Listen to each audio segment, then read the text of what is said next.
Mga idol, mga guys, tayo ay bibisita sa ating bangka na kung saan ilang araw na mga idol hindi pala napuntahan yung bangka ko. Siyempre nagseminar convention ba tayo, pagkatapos sobrang pagod, paypay, stress, kaya ngayon ko lang naalaala at nasabi ng mga anak ko na yung bangka daw hindi nila na bisitaan kasi nga siyempre mga idol, kanya-kanyang may sariling mga pamilya na.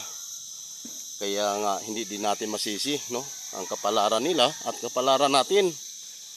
Kaya daming niknik, lamok.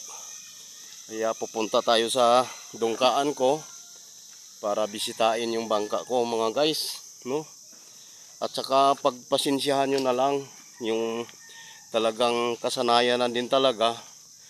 At yun nga, lagi kong sinasabi na napaligiran ako ng ingay. Laro ng mga bata, masyadong maingay talaga. Dinig na dinig pa dito.